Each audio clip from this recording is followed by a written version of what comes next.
bạn đến với bài tiếp theo trong chuỗi video học từ vựng. Hôm nay chúng ta sẽ học về chủ đề môi trường, the environment. 1. To discharge chemical waste, Xả chất thải hóa học, meaning to dispose of waste products from chemical processes. xử lý chất thải từ các quá trình hóa học. Example, nowadays, more and more company and industrial zones have been discharging chemical waste into rivers, causing death to many fish and other aquatic animals. Ngày càng có nhiều các công ty và các khu công nghiệp xả chất thải hóa học ra sông ngòi, gây chết cá và những loài thủy sản khác. 2. Environmental degradation, Sự suy thoái môi trường, meaning the process or fact of the environment becoming worse. một quá trình hay là một sự thật về việc môi trường đang trở nên tồi tệ hơn. Example, Africa is a continent in which environmental degradation is evident in the spread of deserts and the extinction of animal species.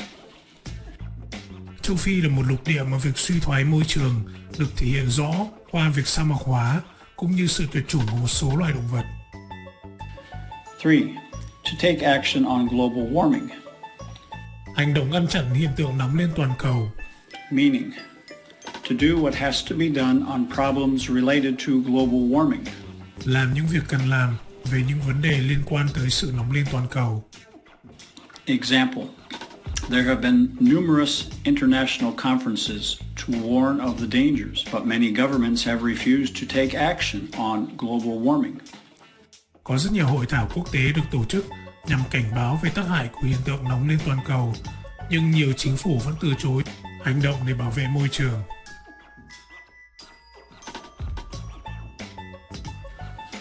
4.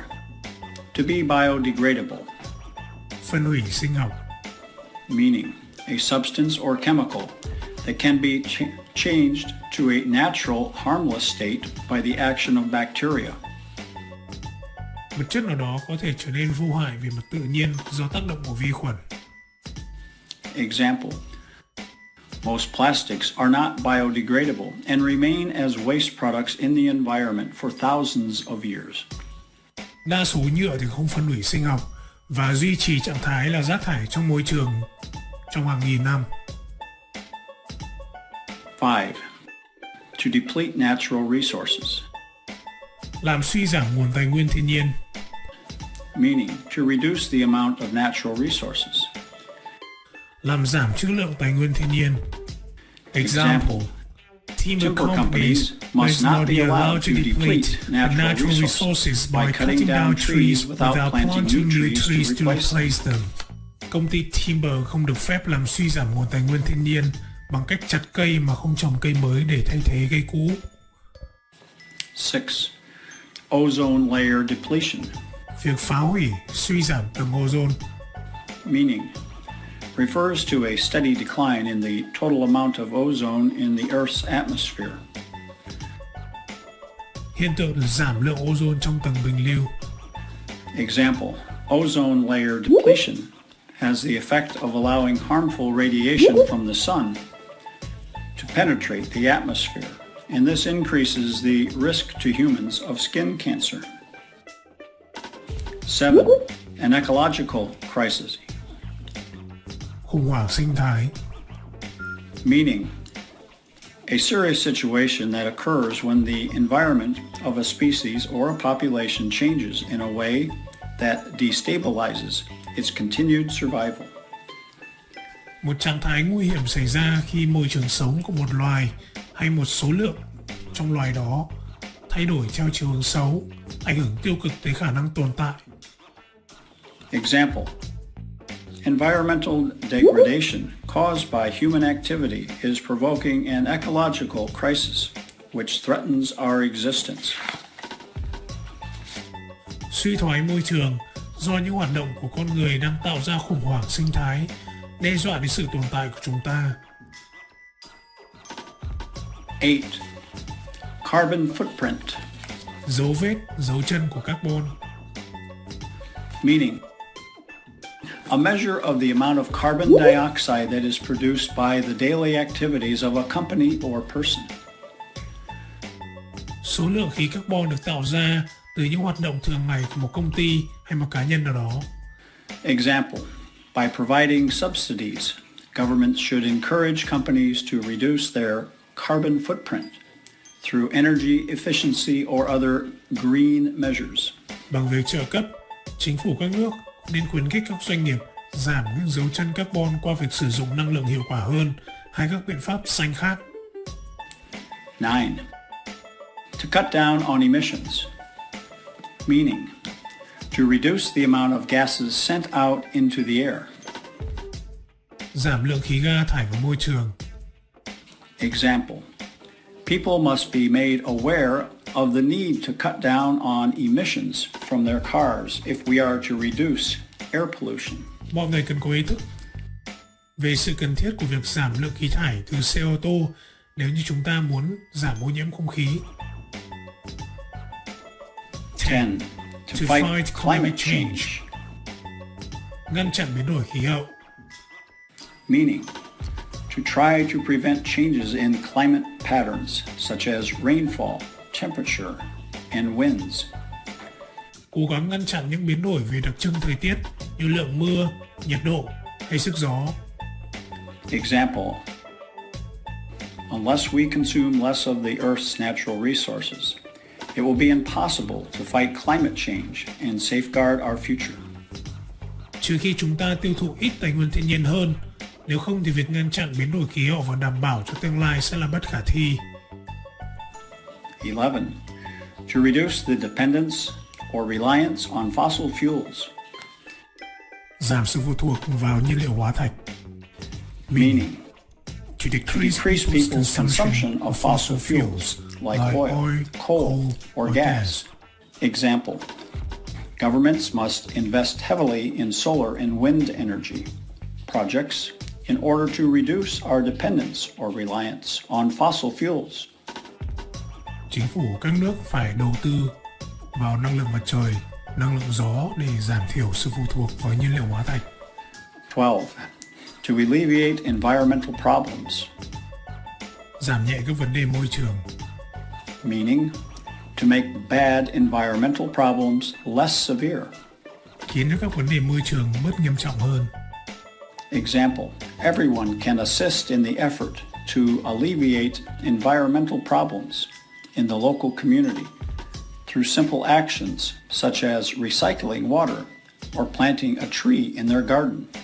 Mọi người đều có thể góp phần vào việc giảm nhẹ các vấn đề môi trường tại địa phương thông qua những hành động nhỏ như tái chế rác hay là trồng một cây ở trong vườn. 13. To throw one's weight behind something, Nhờ ai đó ủng hộ cái gì.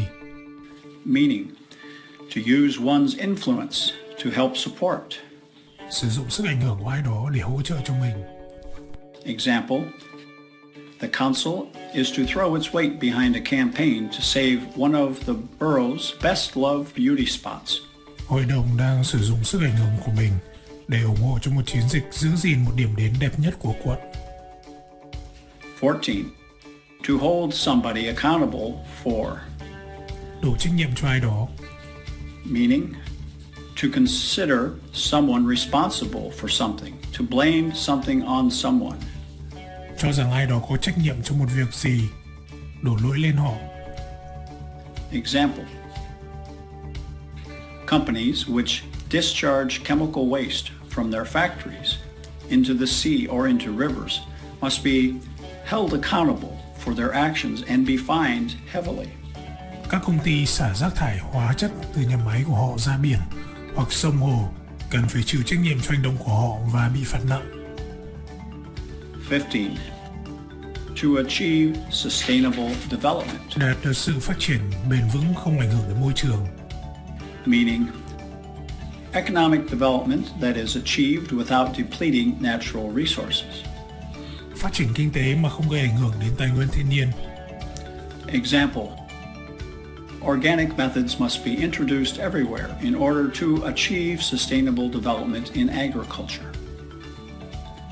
Các phương pháp hữu cơ cần được quảng bá khắp nơi để đạt được sự phát triển bền vững trong nông nghiệp. 16. Alternative energy sources, Nguồn năng lượng thay thế, meaning refers to any energy source that is an alternative to fossil fuel. chỉ ra các nguồn năng lượng có thể thay thế cho nhiên liệu hóa thạch.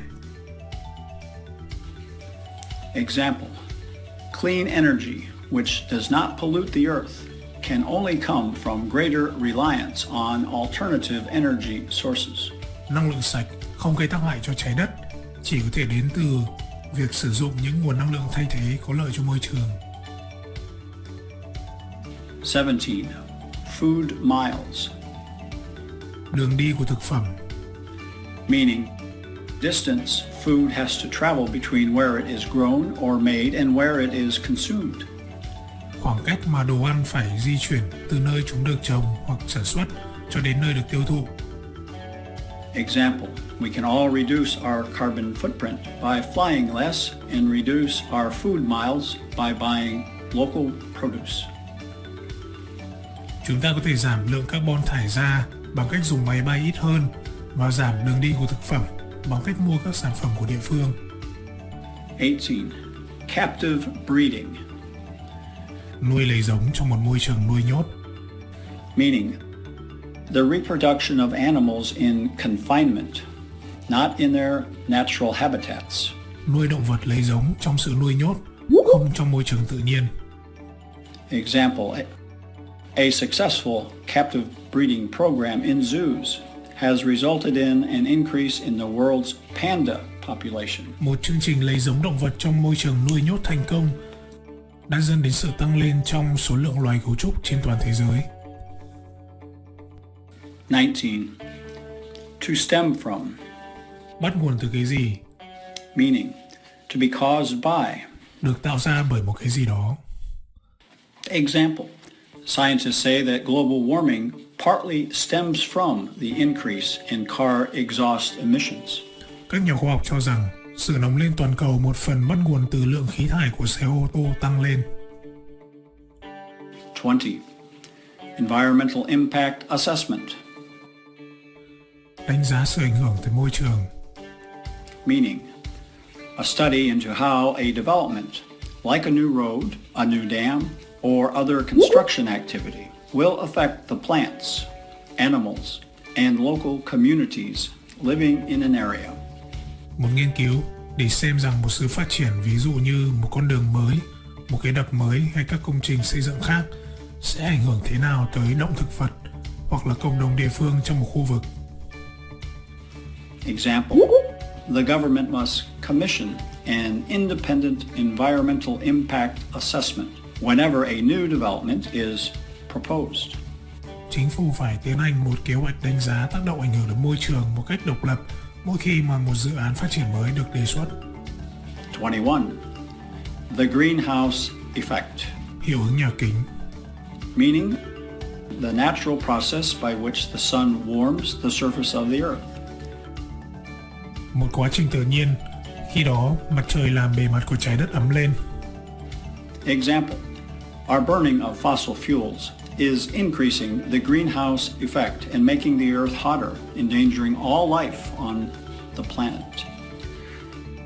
Việc chúng ta đốt nhiên liệu hóa thạch khiến hiệu ứng nhà kính trở nên nghiêm trọng hơn và làm trái đất nóng lên, gây nguy hiểm cho sự sống của hành tinh này. 22. Global warming, Việc nóng lên toàn cầu, meaning the process by which the earth is getting hotter as a result of the greenhouse effect, in particular the increase in carbon dioxide in the air.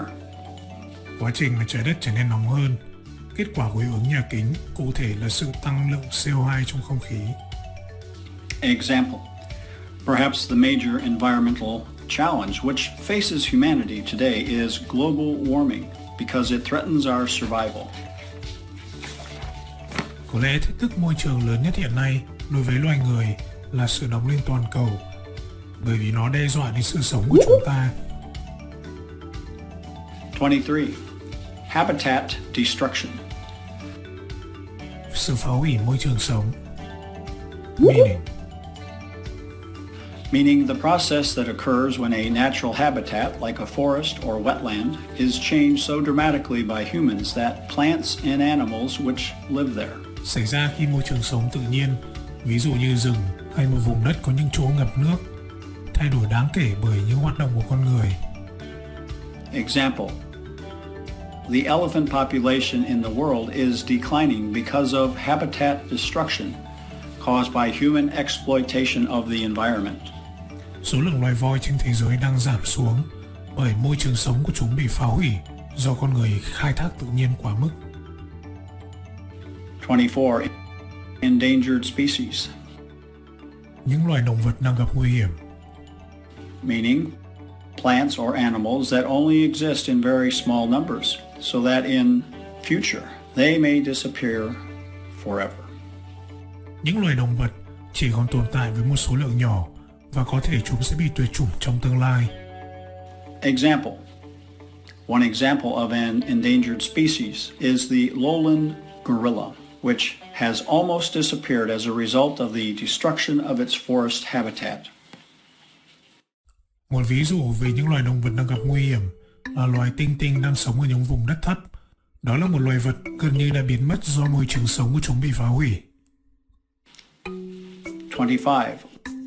On the brink of extinction. Trên bờ vực tuyệt chủng. Meaning an animal or plant which has almost disappeared from the planet. Khi mà các loài động vật hay thực vật gần như đã biến mất khỏi trái đất. Example: before the captive breeding program in zoos, the giant panda was on the brink of extinction. Trước khi có những chương trình nuôi giống trong môi trường nuôi nhốt ở sở thú, thì loài gấu trúc khổng lồ đã trên bờ vực tuyệt chủng. 26. Renewable energy. Meaning energy is renewable when its source, like the sun or wind, cannot be exhausted or can easily be replaced, like wood, as we can plant trees for energy.